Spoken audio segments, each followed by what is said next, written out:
जय हिंद साथियों। आज हम आपके लिए लेकर आए हैं एक स्पेशल टॉपिक भूगोल, जिसका आप फास्ट रिवीजन करेंगे इस वीडियो में। तो बने रहिए अंत तक। चैनल से जुड़ने के लिए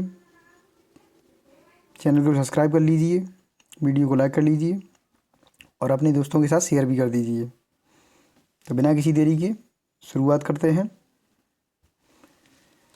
पहला प्रश्न है, निम्नलिखित में से कौन सा देश भारत के पहला प्रश्न है, निम्नलिखित में से कौन सा देश भारत से केवल समुद्री सीमा द्वारा अलग होता है? इसका सही उत्तर होगा ऑप्शन बी, मालदीव। मालदीव भारत के साथ 8 डिग्री चैनल के माध्यम से समुद्री सीमा बनाता है। अगला प्रश्न, इनमें से कौन सा भारत का सुदूर पश्चिमी आवासित गांव है? पहला प्रश्न है, निम्नलिखित में से कौन सा देश भारत से केवल समुद्री सीमा द्वारा अलग होता है? इसका सही उत्तर होगा ऑप्शन बी, मालदीव। मालदीव भारत के साथ 8 डिग्री चैनल के माध्यम से समुद्री सीमा बनाता है। अगला प्रश्न, इनमें से कौन सा भारत का सुदूर पश्चिमी आवासित गांव है? इसका सही उत्तर होगा ए, ग्वार मोट्टा भारत का सुदूर पश्चिमी आवासित गांव है जो गुजरात के कच्छ जिले में स्थित है। अगला प्रश्न है तीसरा, निम्नलिखित भारतीय राज्यों में से किसमें से कर्क रेखा नहीं गुजरती है? तो इसका सही उत्तर होगा डी, उत्तर प्रदेश। इसकी व्याख्या देख सकते हो। कर्क रेखा एक काल्पनिक रेखा है जो 8 राज्यों गुजरात, राजस्थान, मध्य प्रदेश, छत्तीसगढ़, झारखंड, पश्चिम बंगाल, त्रिपुरा और मिजोरम से होकर गुजरती है। इसे आप एक ट्रिक से याद रख सकते हो, जिसकी ट्रिक मैंने इसी चैनल पर वीडियो बना के डाल दिया है, उसको आप देख सकते हो। उसका ट्रिक है मगरमच्छ झपटा। मगरमच्छ झपटा, इसे आप याद रख सकते हो एक ट्रिक से। अगला प्रश्न है चौथा, 82.5 डिग्री ईस्ट, जिसे भारत के मानक मेरिडियन के रूप में चुना गया, उत्तर प्रदेश के किस जिले में से होकर गुजरती है? तो इसका सही उत्तर होगा सी, इलाहाबाद। भारत की मानक मध्याह्न रेखा 82.5 डिग्री पूर्व उत्तर के मिर्ज़ापुर से होकर गुजरती है, जो इलाहाबाद के निकट है। यह ग्रीनविच समय से 5.5 घंटे आगे है, ये भी याद रखें। अगला प्रश्न, भारत में निम्नलिखित में से कौन सा शहर कर्क रेखा से सबसे दूर है? इसका सही उत्तर होगा डी, भुवनेश्वर। अगला प्रश्न छठवां, अंडमान और निकोबार द्वीप समूह पर स्थित इंदिरा पॉइंट निम्नलिखित में से किसके निकटतम है? तो इसका सही उत्तर होगा सी, इंडोनेशिया। अगला प्रश्न सातवां प्रश्न है, तमिलनाडु और श्रीलंका के मन्नार जिले के बीच मौजूद जल संधि को क्या कहा जाता है? इसका सही उत्तर होगा बी, पाक जलडमरू मध्य। तो पाक जलडमरू मध्य या जल संधि भारत, तमिलनाडु और श्रीलंका को अलग करती है। यह बंगाल की खाड़ी को मन्नार की खाड़ी से जोड़ती है। अगला प्रश्न, इनमें से कौन सा भारत का सुदूर पश्चिमी आवासित गांव है? ये रिपीटेड क्वेश्चन है, इसका उत्तर होगा ग्वार मोट्टा, ऑप्शन ए। ये गुजरात के कच्छ जिले में स्थित है। अगला प्रश्न नौवां, निम्नलिखित में से कौन सा देश निकोबार द्वीप समूह का निकटतम देश है? इसका सही उत्तर होगा डी, म्यांमार। अगला प्रश्न 10वां प्रश्न है, भारत का सबसे दक्षिणी छोर इंदिरा पॉइंट किस द्वीप पर स्थित है? इसका सही उत्तर होगा सी, ग्रेट निकोबार द्वीप। अगला प्रश्न, हिमालय का तीसरा सबसे बड़ा शिखर कौन सा है? तो इसका सही उत्तर होगा डी, माउंट कंचनजंगा। इसमें देखो व्याख्या में, माउंट एवरेस्ट जिसकी ऊंचाई 8,848 मीटर है, mount Godwin Austen K2 8,611 metre के बाद माउंट कंचनजंगा 8,586 मीटर हिमालय का तीसरा सबसे बड़ा शिखर है। तो यहाँ पहले नंबर पे माउंट एवरेस्ट आएगा, दूसरे पर K2 और तीसरे पर क्या आएगा, माउंट कंचनजंगा। ये याद रखें। अगला प्रश्न, अंडमान और निकोबार प्रशासन के अनुसार अंडमान और निकोबार द्वीप समूह में कुल कितने द्वीप या उपद्वीप चट्टानी दृश्यांश हैं? इसका सही उत्तर होगा ए 836। अगला, किस पर्वत को ब्लू माउंटेन कहा जाता है? इसका सही उत्तर होगा बी नीलगिरी। अगला प्रश्न, भारत में निम्नलिखित में से कौन सा पठार अरावली और विंध्य क्षेत्र के बीच स्थित है? तो इसका सही उत्तर होगा ए मालवा का पठार। मालवा का पठार मुख्यतः मध्य प्रदेश में तथा दक्षिण पूर्वी राजस्थान तक अरावली के मध्य और विंध्य के पूर्व में स्थित है। ये भी याद रखें। बेलाडला की पहाड़ियाँ बैल के कुबड़ की तरह दिखती हैं। पहाड़ियों की यह श्रृंखला भारत के निम्नलिखित में से किस राज्य में स्थित है? इसका सही उत्तर होगा बी छत्तीसगढ़। अगला प्रश्न, 16वां प्रश्न है, अरुणाचल प्रदेश में हिमालय पर्वतमाला किस प्रकार स्थित है? इसका सही उत्तर होगा बी दक्षिण पश्चिम से उत्तर पश्चिम। अगला प्रश्न, दक्षिण भारत की सबसे ऊंची चोटी अनाईमुड़ी है जो निम्नलिखित में से किस पर्वत श्रृंखला में स्थित है? इसका सही उत्तर होगा ए अनाई। इसका सही उत्तर होगा ए अनामलाई पर्वत श्रृंखला। प्रायद्वीपीय पठार की सबसे ऊंची चोटी अनाईमुड़ी 2695 मीटर है जो पश्चिमी घाट की अनाईमलाई पहाड़ियाँ में स्थित है। अगला प्रश्न, 18वां प्रश्न है, भारत के थार रेगिस्तान में किस कच्छ का रण भारत के निम्नलिखित में से किस राज्य में स्थित है? इसका सही उत्तर होगा ए गुजरात। कच्छ का रण थार रेगिस्तान का एक क्षेत्र है जो गुजरात राज्य में अवस्थित है।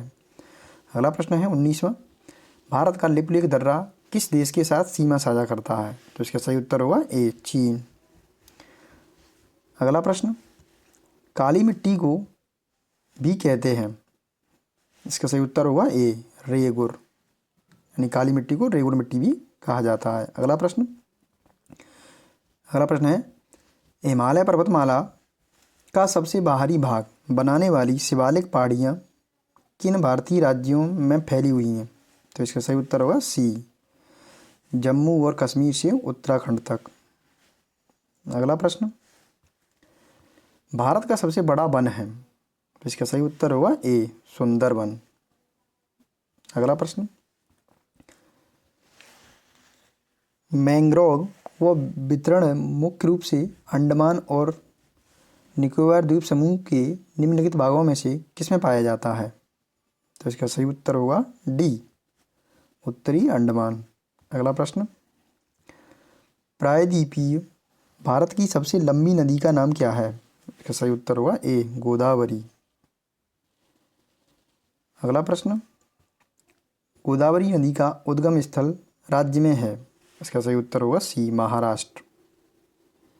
अगला प्रश्न, निम्नलिखित में से कौन सा शहर गोदावरी नदी के किनारे स्थित नहीं है? तो इसका सही उत्तर होगा बी नवसारी। नवसारी गुजरात में पूर्णा नदी के किनारे स्थित है। अगला प्रश्न 27वां, निम्नलिखित में से कौन सी नदी यमुना नदी की सहायक नदी नहीं है? इसका सही उत्तर है डी कल्याणी, यानी यमुना नदी की सहायक नदी नहीं है कल्याणी। कल्याणी नदी गोमती नदी की बाएं किनारे की प्रमुख सहायक नदी है और ये सब जो नदियाँ दी हैं वो यमुना नदी की सहायक नदियाँ हैं, बेतवा, केन और चंबल। अगला प्रश्न, भारत और बांग्लादेश के बीच किस नदी के कारण विवाद है? तो इसका सही उत्तर होगा बी तीस्ता। अगला प्रश्न, हिंदू कुश पर्वत की सबसे ऊंची चोटी कौन सी है? तो इसका सही उत्तर होगा सी तिरिचमीर। अगला प्रश्न, सिंधु जल संधि पर वर्ष में हस्ताक्षर किए गए थे? तो इसका सही उत्तर होगा बी 1960 में। भारत और पाकिस्तान के बीच 1960 में सिंधु जल संधि समझौता हुआ था। अगला प्रश्न, निम्नलिखित में से कौन सी नदी बंगाल की खाड़ी में नहीं गिरती है? यानी वो नदी बतानी है जो बंगाल की खाड़ी में नहीं गिरती है। इसका सही उत्तर होगा ए नर्मदा। इसे व्याख्या में देखिए, नर्मदा और ताप्ती को छोड़कर अधिकतर प्रायद्वीपीय नदियाँ पश्चिम से पूर्व की ओर बहती हैं और बंगाल की खाड़ी में गिरती हैं। यानी नर्मदा और ताप्ती को छोड़कर बाकी सभी नदियाँ बंगाल की खाड़ी में गिरती हैं।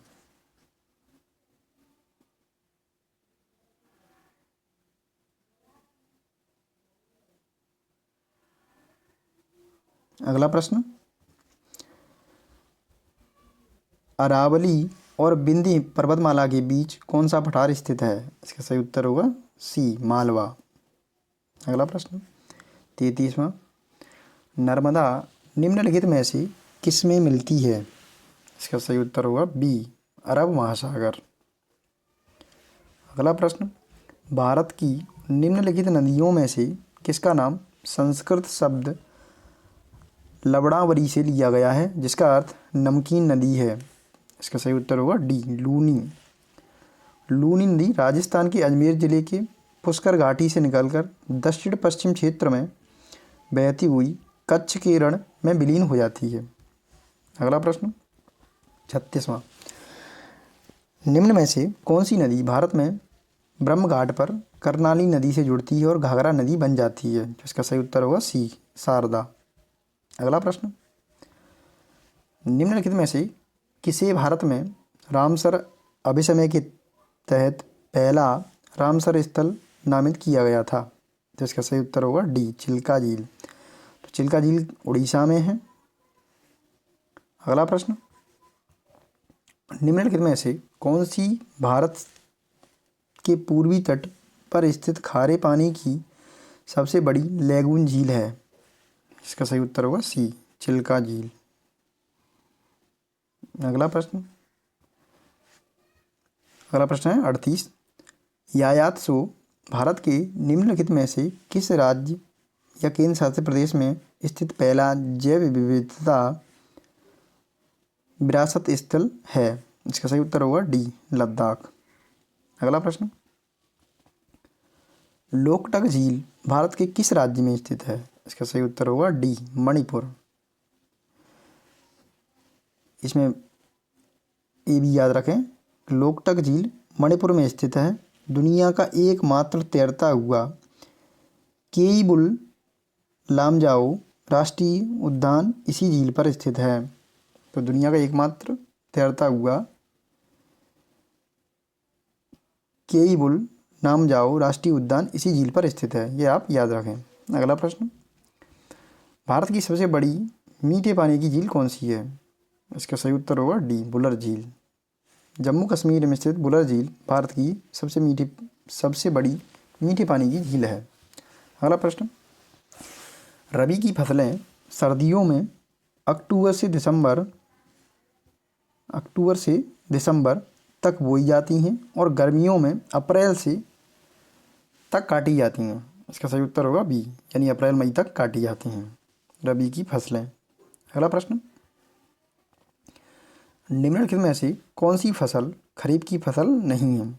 इसका सही उत्तर होगा सी गेहूँ। गेहूँ किसकी फसल है? रबी की फसल है। अगला प्रश्न, निम्नलिखित में से किसकी खेती भारत में जायद फसल के रूप में की जाती है? इसका सही उत्तर होगा सी तरबूज। अगला प्रश्न,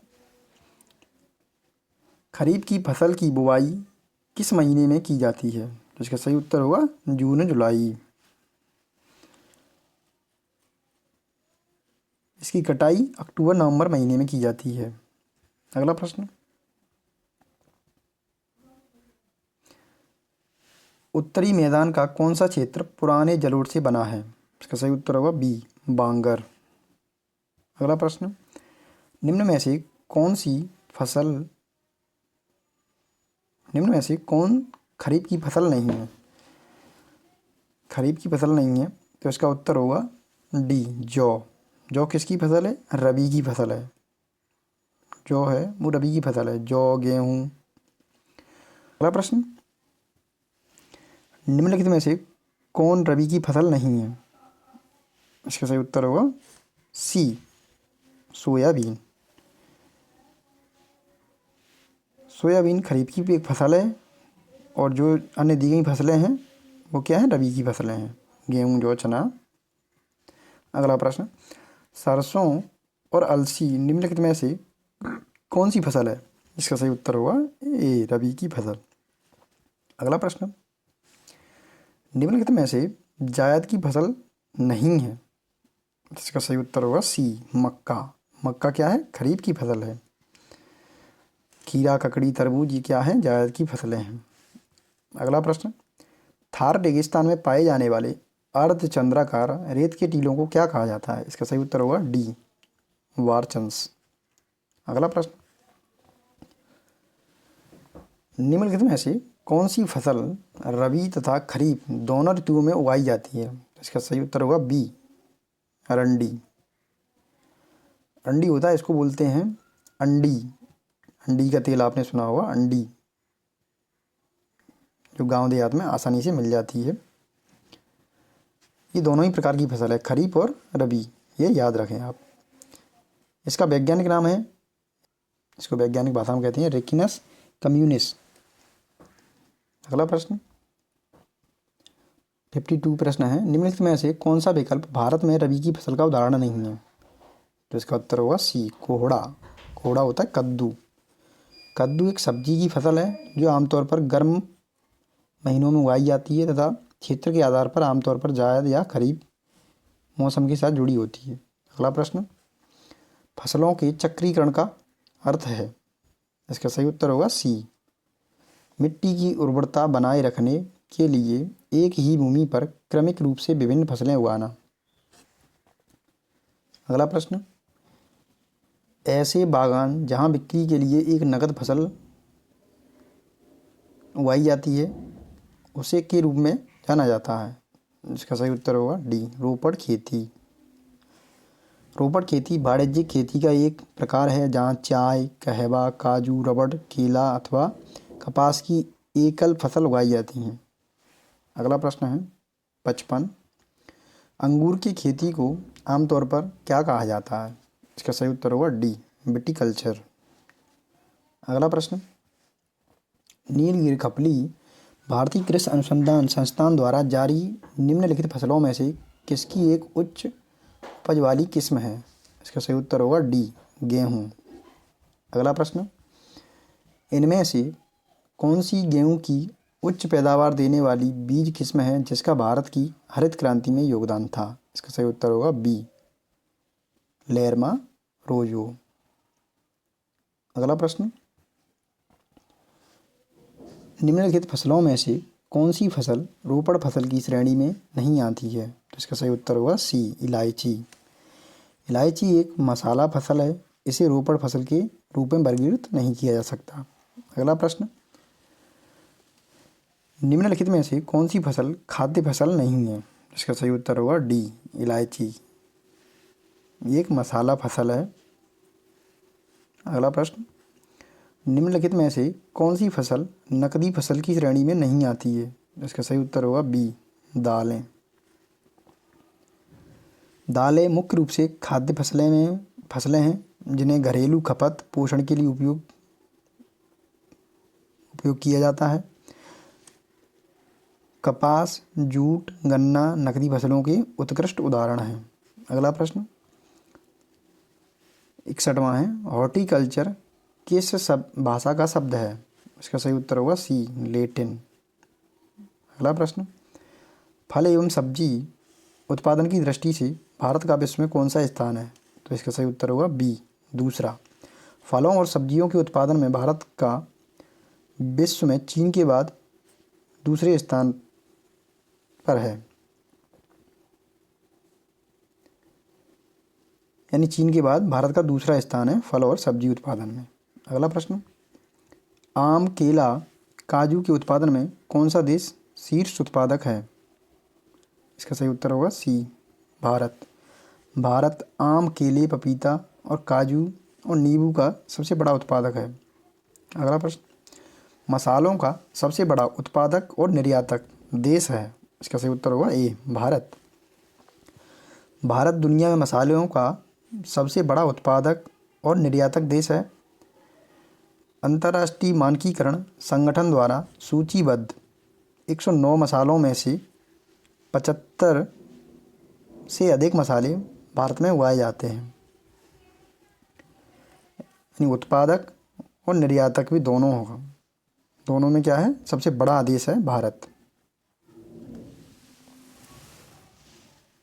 अगला प्रश्न 65वां है, कर्तन दहन प्रणाली का संबंध है? तो इसका सही उत्तर होगा ए झूम खेती से। अगला प्रश्न, भारत के किस राज्य में झूम खेती को पामलू के नाम से जाना जाता है? तो इसका सही उत्तर होगा डी मणिपुर। अगला प्रश्न, मध्य प्रदेश में कृषि विधि झूम कृषि को भी कहते हैं, क्या कहते हैं? इसका सही उत्तर होगा सी दहिया। अगला प्रश्न, शीतकालीन पश्चिमी विक्षोभ से किस फसल को फायदा होता है? इसका सही उत्तर होगा ए रबी। अगला प्रश्न, चावल की खेती के लिए उच्च तापमान तथा आर्द्रता यानी नमी क्रमशः निम्नलिखित में से किससे अधिक या ऊपर नहीं होनी चाहिए, ऊपर होनी चाहिए? इसका सही उत्तर होगा ए 25 डिग्री सेल्सियस से 100 सेंटीमीटर तक। अगला प्रश्न, कामिनी, काला जीरा, बासमती, पन्ना निम्नलिखित में से किसकी किस्में हैं? इसका सही उत्तर होगा सी चावल। अगला प्रश्न, निम्नलिखित में से किस फसल को अनाज की रानी के नाम से जाना जाता है? यानी अनाज की रानी किस फसल को कहा जाता है? इसका सही उत्तर होगा सी मक्का। अगला प्रश्न, बाजरा का सबसे बड़ा उत्पादक राज्य कौन सा है? इसका सही उत्तर होगा सी राजस्थान। भारत के कुल बाजरा उत्पादन में लगभग 27% योगदान राजस्थान का है। अगला प्रश्न, कौन सा भारतीय राज्य चाय का प्रमुख उत्पादक है? तो चाय का प्रमुख उत्पादक है असम।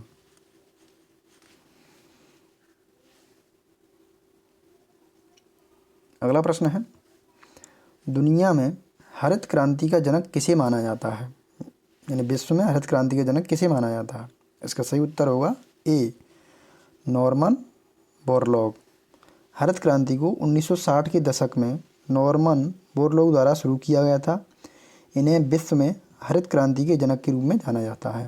अगला प्रश्न, भारत में हरित क्रांति का नेतृत्व किसने किया था, यानी इंडिया में? जिसका सही उत्तर होगा बी एम.एस. स्वामीनाथन। अगला प्रश्न, निम्नलिखित में से कौन सी फसल हरित क्रांति में शामिल नहीं थी? इसका सही उत्तर है बी चना। अगला प्रश्न, नीली क्रांति निम्नलिखित में से किससे संबंधित है? इसका सही उत्तर होगा ए मत्स्य पालन उत्पादन, यानी मछली पालन उत्पादन से। अगला प्रश्न है, श्वेत क्रांति का संबंध किससे है? तो इसका सही उत्तर होगा बी दूध। याद रख सकते हो, दूध कैसा होता है? श्वेत यानी सफ़ेद। इसका व्याख्या देखिए, श्वेत क्रांति का संबंध 1970 के दशक में शुरू हुई। दूध उत्पादन में तेज वृद्धि से है। इसे ऑपरेशन फ्लड के नाम से भी जाना जाता है। अगला प्रश्न, इसे थोड़ा आप एडजस्ट कर लें, ये थोड़ा साफ नहीं आ पाया पीडीएफ। श्वेत क्रांति का जनक किसे माना जाता है? तो इसका सही उत्तर होगा ए वर्गीज कुरियन। अगला प्रश्न, पहाड़ियों और जिस राज्य में वे स्थित हैं के आधार पर कौन सा युग्म सही सुमेलित है? तो इसका सही उत्तर होगा सी कैमूर पहाड़ियाँ जो बिहार में है, ये सही सुमेलित है। अगला प्रश्न, स्वर्ण क्रांति का संबंध किसके उत्पादन से है? तो इसका सही उत्तर होगा डी बागवानी और शहद। अगला प्रश्न है, निम्नलिखित में से किस राज्य के कुछ हिस्सों में 400 साल पहले नहर सिंचाई की एक स्थानीय प्रणाली विकसित हुई थी जिसे कुल्ल कहा जाता है? इसका सही उत्तर होगा ए। इसका सही उत्तर होगा ए, हिमाचल प्रदेश। अगला प्रश्न है, विश्व के कुल चना उत्पादन का लगभग कितना प्रतिशत उत्पादन भारत में होता है? तो इसका सही उत्तर होगा ए, 75% से 80% तक। यानी अकेला भारत ही दुनिया में इतना चना उत्पादन कर देता है, 80% योगदान रखता है। अगला प्रश्न, भारत के पूर्वी तटीय मैदानों को किस प्रकार के तट के रूप में सर्वोत्तम रूप से वर्णित किया गया है? इसका सही उत्तर होगा ए, उद्गामी तट। अगला प्रश्न, विश्व में गन्ना उत्पादक देशों में भारत का कौन सा स्थान है? तो इसका सही उत्तर होगा बी, दूसरा। पहला स्थान है ब्राज़ील का। अगला प्रश्न, चाय उत्पादक देशों में भारत का विश्व में कौन सा स्थान है? इसका सही उत्तर होगा बी, दूसरा। पहला है चीन। भारत विश्व स्तर पर चीन के बाद दूसरा सबसे बड़ा चाय उत्पादक है। अगला प्रश्न, निम्नलिखित में से कौन सा बंदरगाह कच्छ गुजरात में स्थित है? तो इसका सही उत्तर होगा सी, कांडला बंदरगाह। दीनदयाल बंदरगाह इसका नया नाम है। अगला प्रश्न, निम्नलिखित में से कौन सा बंदरगाह भारत का सबसे बड़ा कंटेनर बंदरगाह है? इसका सही उत्तर होगा डी, जवाहरलाल नेहरू बंदरगाह। अगला प्रश्न, निम्नलिखित में से भारत के किस बंदरगाह को अरब सागर की रानी के नाम से भी जाना जाता है? इसका सही उत्तर होगा बी, कोच्चि। अगला प्रश्न, मकू, तुईवई, सोनाई और रुनकी किस नदी की सहायक नदियां हैं? इसका सही उत्तर होगा सी, बराक। अगला प्रश्न, भारतमाला परियोजना किससे संबंधित है? इसका सही उत्तर होगा सी, सड़क मार्ग। अगला प्रश्न,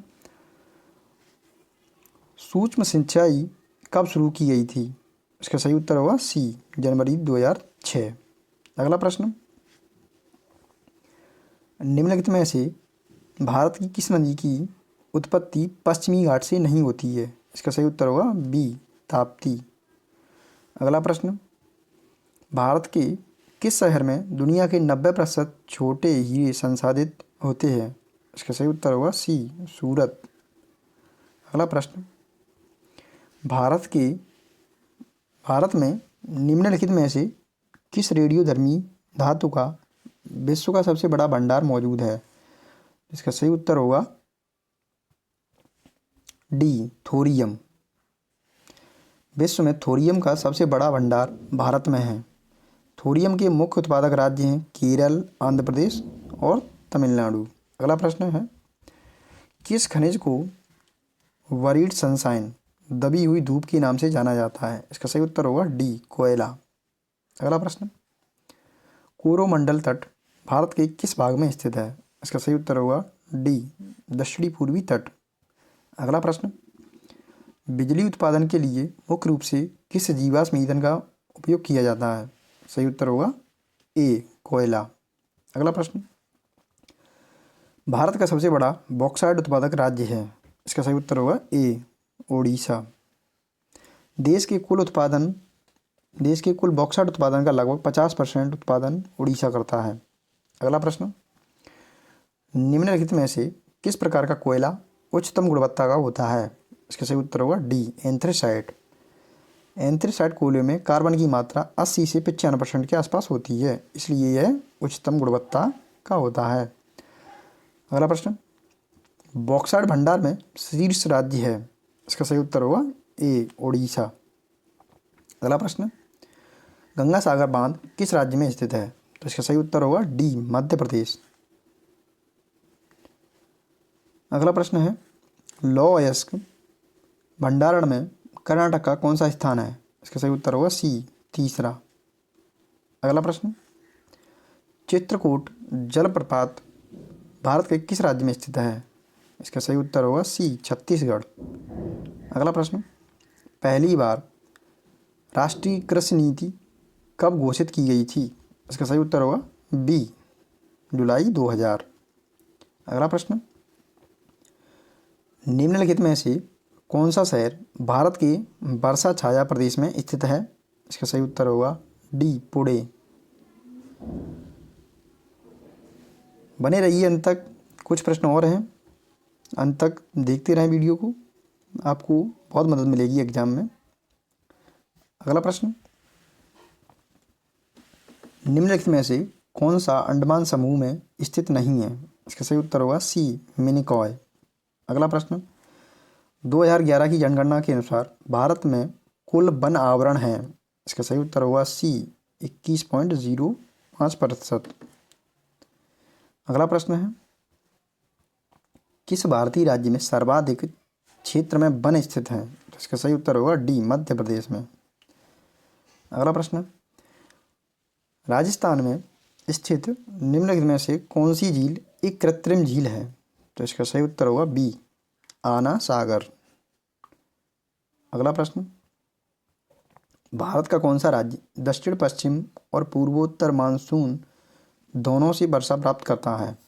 इसका सही उत्तर होगा बी, तमिलनाडु। अगला प्रश्न, राष्ट्रीय उद्यान में सबसे अधिक एक सींग वाले गैंडे पाए जाते हैं? इसका सही उत्तर होगा सी, काजीरंगा। अगला प्रश्न है, निम्नलिखित में से कौन सा विकल्प राजस्थान में स्थित राष्ट्रीय उद्यान और वन्यजीव अभ्यारण्य के संबंध में गलत है? तो गलत वाला बताना है, तो इसका सही उत्तर होगा D, Sahyadri tiger reserve. Sahyadri tiger reserve Maharashtra के पश्चिमी घाट में स्थित है, अन्य सभी विकल्प राजस्थान में स्थित हैं। अगला प्रश्न, किसी क्षेत्र के अंदर और बाहर लोगों की आवाजाही को कहा जाता है? इसका सही उत्तर होगा डी, प्रवास। जब कोई व्यक्ति या समूह जीविकोपार्जन या बेहतर जीवन शैली के लिए एक स्थान से दूसरे स्थान स्थायी या अस्थायी रूप से जाता है तो उसे प्रवास कहते हैं। यानी एक स्थान से दूसरे स्थान पर कोई व्यक्ति अपनी जीवन शैली को सुधारने के लिए, वहाँ पैसा कमाने के लिए वहाँ रहता है, तो उसे क्या कहते हैं? प्रवास। अगला प्रश्न, तिलैया बांध भारत के किस राज्य में स्थित है? इसका सही उत्तर होगा सी, झारखंड। तिलैया बांध झारखंड के कोडरमा जिले में स्थित है। अगला प्रश्न, लवणीय और क्षारीय मृदा सबसे अधिक कहाँ पाई जाती है? इसका सही उत्तर होगा सी, सूखा प्रवण क्षेत्र। अगला प्रश्न, भारत के सबसे दक्षिणी प्रमुख बंदरगाह की पहचान कीजिए। इसका सही उत्तर होगा ए, तूतीकोरिन। अगला प्रश्न है, भारत का कौन सा क्षेत्र मानसून पर्व ऋतु के दौरान काल बैसाखी का अनुभव करने के लिए जाना जाता है? इसका सही उत्तर होगा सी, पूर्वी भारत।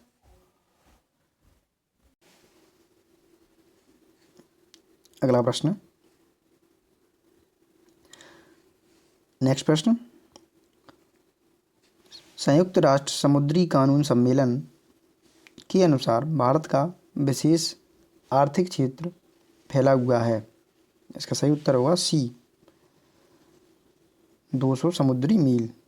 अगला प्रश्न, कौन सा राष्ट्रीय जलमार्ग ब्रह्मपुत्र नदी से संबंध है? इसका सही उत्तर होगा बी, राष्ट्रीय जलमार्ग 2।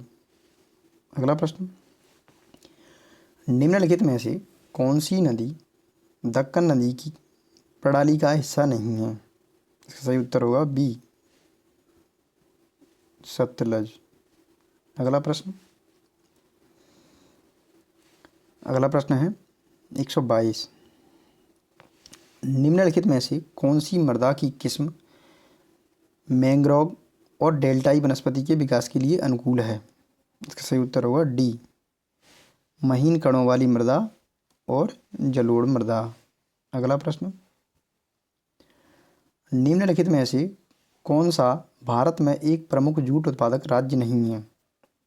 इसका सही उत्तर होगा डी, तेलंगाना। भारत जूट का सबसे बड़ा उत्पादक है, जिसके बाद बांग्लादेश और चीन का स्थान आता है। तेलंगाना एक प्रमुख जूट उत्पादक राज्य नहीं है। अगला प्रश्न, निम्नलिखित में से कौन सी नदी सिंधु नदी की सहायक नदी नहीं है? इसका सही उत्तर होगा बी, सोन। सोन नदी सिंधु नदी की सहायक नदी नहीं है।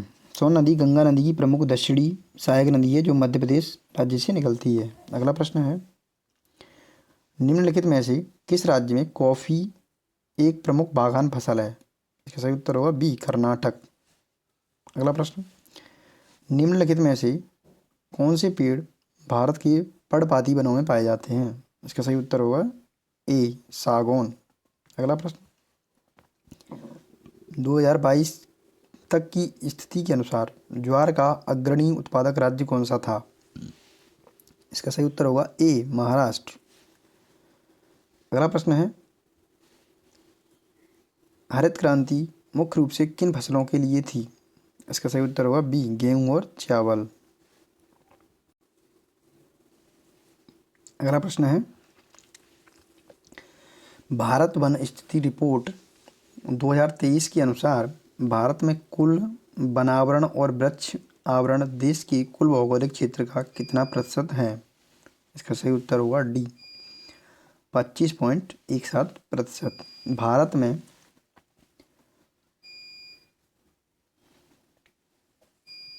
अगला प्रश्न है, भारत वन रिपोर्ट 2023 के अनुसार भारत में वनावरण कुल भौगोलिक क्षेत्र का कितना प्रतिशत है? इसका सही उत्तर होगा डी, 21.76%। अगला प्रश्न है, भारत वन स्थिति रिपोर्ट 2023 के अनुसार क्षेत्रफल की दृष्टि से सर्वाधिक वन आवरण वाले निम्न राज्यों का सही अवरोही क्रम क्या है? तो इसका सही उत्तर होगा ए, मध्य प्रदेश, अरुणाचल प्रदेश, उड़ीसा और छत्तीसगढ़। अगला प्रश्न है, भारत वन स्थिति रिपोर्ट 2023 के अनुसार देश में मैंग्रोव वन कुल भौगोलिक क्षेत्र का कितना प्रतिशत है? इसका सही उत्तर होगा बी, 0.15%। अगला प्रश्न है, बाघों की घटती संख्या के संरक्षण के लिए भारत में प्रोजेक्ट टाइगर किस वर्ष शुरू किया गया था? इसका सही उत्तर होगा ए, 1973। प्रोजेक्ट टाइगर की शुरुआत 1973 में उत्तराखंड के जिम कॉर्बेट राष्ट्रीय उद्यान में की गई थी। अगला प्रश्न, कोयला भंडारण में शीर्ष राज्य है? इसका सही उत्तर होगा ए, उड़ीसा। अगला प्रश्न है, कोबाल्ट भंडारण में शीर्ष राज्य है? इसका सही उत्तर है बी, उड़ीसा। अगला प्रश्न, हीरा भंडारण में शीर्ष राज्य है? सही आंसर होगा ए, मध्य प्रदेश। भारत का सबसे बड़ा हीरा भंडारण मध्य प्रदेश में है, जो देश के कुल हीरा संसाधनों का लगभग 90% है। अगला प्रश्न है, सोना भंडारण में शीर्ष राज्य है? इसका सही उत्तर होगा बी, कर्नाटक। अगला प्रश्न, चांदी भंडारण में शीर्ष राज्य राजस्थान के बाद किसका स्थान दूसरे नंबर पर है? इसका सही उत्तर होगा बी, दूसरे नंबर पर। भारत के चांदी भंडारण में राजस्थान का शीर्ष स्थान है। देश के कुल भंडारण का लगभग 86% हिस्सा राजस्थान के पास है। अगला प्रश्न, गोवा निम्नलिखित में से किस अयस्क के लिए प्रसिद्ध है? इसका सही उत्तर होगा सी, लोहा और मैग्नीज। अगला प्रश्न, बॉक्साइड उत्पादक राज्यों में शीर्ष स्थान है? इसका सही उत्तर होगा ए, उड़ीसा। अगला प्रश्न, जिप्सम उत्पादन में शीर्ष स्थान पर कौन सा राज्य है? इसका सही उत्तर होगा बी, राजस्थान। राजस्थान भारत में जिप्सम का सबसे बड़ा उत्पादक है, जो देश के कुल उत्पादन का लगभग 81% है। अगला प्रश्न है, अभ्रक उत्पादन में आंध्र प्रदेश का कौन सा स्थान है? इसका सही उत्तर होगा ए, शीर्ष पर है, पहले स्थान पर है। अगला प्रश्न है, नमी धारण करने की क्षमता किस मिट्टी के लिए प्रसिद्ध है? इसका सही उत्तर होगा डी, काली मिट्टी। यानी काली मिट्टी में क्या है, नमी धारण करने की क्षमता अधिक होती है। अगला प्रश्न है, निम्न में से किस मिट्टी के कणों का आकार सबसे छोटा होता है? इसका सही उत्तर होगा डी, क्ले। अगला प्रश्न, निम्नलिखित में से कौन सा बंदरगाह पश्चिमी तटीय मैदान में स्थित है? तो इसका सही उत्तर होगा सी, मंगलौर। अगला प्रश्न है, निम्न में से कौन सा बंदरगाह भारत के पूर्वी तट पर स्थित है? तो इसका सही उत्तर होगा बी, पारादीप। यहाँ पर ऑप्शन गलत दिया है, यहाँ पर ऑप्शन बी सही होगा। पारादीप बंदरगाह उड़ीसा, भारत के पूर्वी तट पर स्थित है। अगला प्रश्न, लखवार बहुउद्देशीय परियोजना किस राज्य से संबंधित है? इसका सही उत्तर होगा सी, उत्तराखंड। अगला प्रश्न, जय कवाड़ी चरण फर्स्ट जल विद्युत परियोजना किस नदी पर स्थित है? इसका सही उत्तर होगा डी, गोदावरी। यह महाराष्ट्र में स्थित है। अगला प्रश्न, भारत में खरीफ का मौसम निम्नलिखित में से किस फसल की खेती से जुड़ा है? तो इसका सही उत्तर होगा डी, चावल। अगला प्रश्न है, और यही लास्ट प्रश्न है, निम्नलिखित में से कौन सी खरीफ की फसल नहीं है? तो इसका उत्तर आप कमेंट बॉक्स में बताएंगे इसका क्या उत्तर है, और आप कहाँ से इस वीडियो को देख रहे हैं ये कमेंट। और वीडियो देखने के लिए धन्यवाद। मिलते हैं भूगोल के पार्ट 2 में बहुत जल्द, और चैनल को सब्सक्राइब कर लीजिए जिससे आपको नए नए वीडियो देखने को मिलते रहें। धन्यवाद।